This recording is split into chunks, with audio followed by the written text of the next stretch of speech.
नमस्ते दोस्तों। पिछली क्लास में हमने पढ़ा था एंगल्स के बारे में, टाइप्स ऑफ एंगल्स के बारे में, जैसे कि right angle, obtuse angle, acute angle, complete angle, reflex angle and so on. आज हम पढ़ेंगे रिलेटेड एंगल्स के बारे में, यानी कि एंगल्स के रिलेशंस के बारे में। तो इसमें सबसे पहले आता है हमारा कॉम्प्लीमेंट्री एंगल। Complementary angles. अब कॉम्प्लीमेंट्री एंगल्स किसे कहते हैं? कॉम्प्लीमेंट्री एंगल्स वो दो एंगल होते हैं जिन्हें जोड़ने पर उनका जो सम है वो 90 डिग्री आता है। इसका मतलब ये हुआ कि माना एक एंगल ए है, दूसरा एंगल बी है, तो angle A plus angle B should be equal to 90 degree. Suppose हमारा एंगल ए 40 डिग्री है और एंगल बी 50 डिग्री है, तो इन दोनों को जोड़ने पर क्या आएगा? Angle A plus angle B यानी 40 degree plus 50 degree will be equal to 90 degree. ठीक है, 40 प्लस 50 इज इक्वल टू 90। तो हम कहेंगे कि angle A and angle B are complementary angles, और एंगल ए को हम कहेंगे बी का कॉम्प्लीमेंट और एंगल बी को कहेंगे एंगल ए का complement. So both these angles are complements to each other. Angle A is complement to angle B and angle B is a complement to angle A. And both these angles are known as complementary angles. तो हमारा definition क्या हुआ? Two angles whose sum is 90 degree are called complementary angles. अब इसमें हम एक example ले लेते हैं. Suppose we have angle A as 45 degree. Now we have question, find complement of angle A. मान लीजिए ऐसा कोई सवाल आया कि find complement of angle A, तो हमें क्या करना है? एंगल ए हमें दिया हुआ है 45 डिग्री और कॉम्प्लीमेंट का मतलब है ऐसा कोई एंगल जिससे जोड़ने पर, इस एंगल से जोड़ने पर 90 डिग्री आ जाए। तो हम क्या करेंगे? सॉल्यूशन में हम क्या करेंगे? सपोज द रिक्वायर्ड एंगल और the complement of angle A is angle B. ठीक है, then we know, अब हम क्या जानते हैं? Angle A plus angle B should be equal to 90 degree, because angle B हम क्या ले रहे हैं? कॉम्प्लीमेंट ले रहे हैं, है ना। हमने क्या किया? माना कि जो हमारा जो हमें रिक्वायर्ड है, जो हम ढूंढ रहे हैं, वो एंगल बी है, यानी कि हमारा कॉम्प्लीमेंट जो है, complement of angle A is angle B. तो हम क्या जानते हैं? Angle A plus angle B should be equal to 90 degree. Now it is given that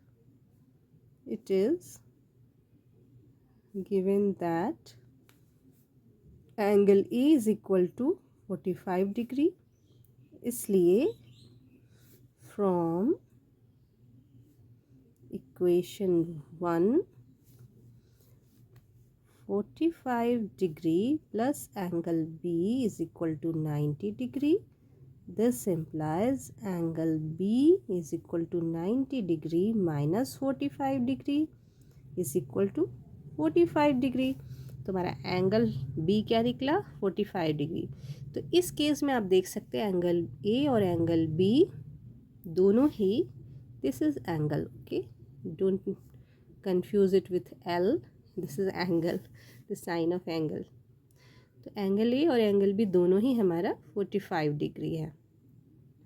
अब आप समझ गए कि अगर एक एंगल दिया हो और उसका कॉम्प्लीमेंट मांगा जा रहा हो क्वेश्चन में, तो हमें क्या करना है, बस सिंपली 90 डिग्री से दिए हुए एंगल को घटा देना है। 90 degree minus 45 is equal to 45 in this case. I hope you understand. चलिए अब देखते हैं एडजेसेंट एंगल्स किसे कहते हैं। एडजेसेंट जैसा इस वर्ड से ही समझ में आ रहा है, एडजेसेंट यानी जुड़ा हुआ या लगा हुआ, एक दूसरे से सटा हुआ। तो एडजेसेंट एंगल्स क्या होते हैं? एडजेसेंट एंगल वो होते हैं जिसमें एक कॉमन पॉइंट होता है और एक कॉमन आर्म होता है। ऐसी स्थिति में ही हम दो एंगल्स को एडजेसेंट एंगल्स कहते हैं। जैसा कि हम जानते हैं एंगल्स कब फॉर्म होते हैं, जब एक कॉमन वर्टेक्स से टू रेज निकलती हैं, तो उन दोनों रेज के बीच में जो डिफरेंस होता है, रोटेशनल डिफरेंस, वो होता है हमारा एंगल। तो आप देख सकते हैं कि ओ ए और ओ सी दो रेज हैं, यहाँ ओ बी भी एक रेज है। तो यह तीन रेज निकल रहे हैं और एक ही कॉमन पॉइंट से निकल रहे हैं। This common point is known as vertex of the angle. तो यहाँ कितने एंगल बन रहे हैं? दो एंगल बन रहे हैं। एक एंगल है ए ओ सी और दूसरा एंगल है सी ओ बी, है ना।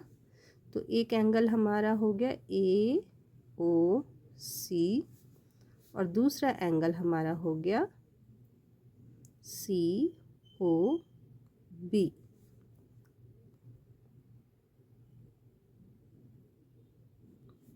ठीक है, एक ये एंगल हो गया हमारा और एक ये एंगल हो गया। ये दोनों ही एंगल में हमें क्या देखने को मिल रहा है? एक ही कॉमन पॉइंट है, एक वर्टेक्स है और एक कॉमन आर्म है O C. O C is the common arm and O is the point, O is the common vertex. तो एडजेसेंट एंगल्स की परिभाषा क्या हो गई? Two angles are adjacent if they have a common vertex, they have a common arm and their non-common arms, non-common arms क्या होगा यहाँ पे? OB and OA ये कॉमन नहीं है। इस एंगल और इस एंगल की अगर हम बात करें तो इस दोनों एंगल में OA और OB कॉमन तो नहीं है।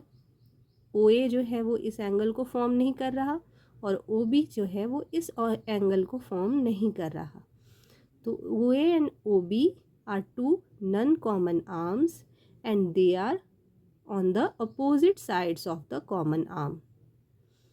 Adjacent angles are those angles which have a common vertex, a common arm and their non-common arms are on the opposite side of the common arm. इस कॉमन आर्म के opposite है, एक इस तरफ है एक उस तरफ है। ठीक है, तो आपने समझ लिया कि एडजेसेंट एंगल्स क्या होते हैं। चलिए अब हम कुछ और प्रकार भी देख लेते हैं। सप्लीमेंट्री एंगल्स किसे कहते हैं? Just like complementary angles. Complementary angles में क्या था? Angle A plus angle B is equal to 90 degree. लेकिन सप्लीमेंट्री एंगल्स वो होते हैं जिनका सम 180 डिग्री होता है। इसका मतलब क्या हो रहा है बच्चों? इसका मतलब ये हो रहा है कि जो दो एंगल मिलकर 180 डिग्री बनाते हैं, 180 डिग्री का अर्थ क्या हो गया हमारा? स्ट्रेट लाइन, है ना। स्ट्रेट लाइन का ही एंगल तो 180 डिग्री होता है। तो जब दो एंगल मिलकर 180 डिग्री, दो एंगल का सम 180 डिग्री होता है, तो ऐसे दोनों एंगल्स को हम सप्लीमेंट्री एंगल्स कहते हैं। और angle A is the supplement to angle B and angle B is the supplement to angle A। ठीक है, दूसरा केस देखिए, लीनियर पेयर ऑफ एंगल्स।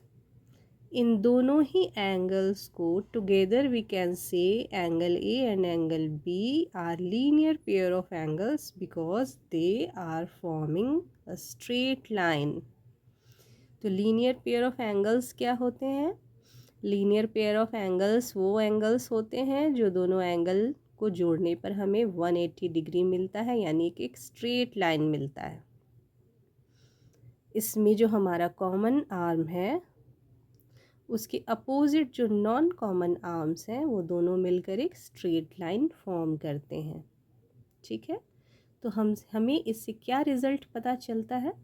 हमें इससे यह रिज़ल्ट पता चलता है कि if the sum of two adjacent angles is 180 degree then the non-common arms of the angles form a line, and if a ray stands on a line then the sum of the two adjacent angles so formed is 180। अगर एक straight line के ऊपर एक रे stand कर रही है तो उसका जो एडजेसेंट एंगल फॉर्म हो रहा है वो उसका सम 180 डिग्री होगा। ये दो इम्पॉर्टेंट रिज़ल्ट हमें इससे पता चलते हैं।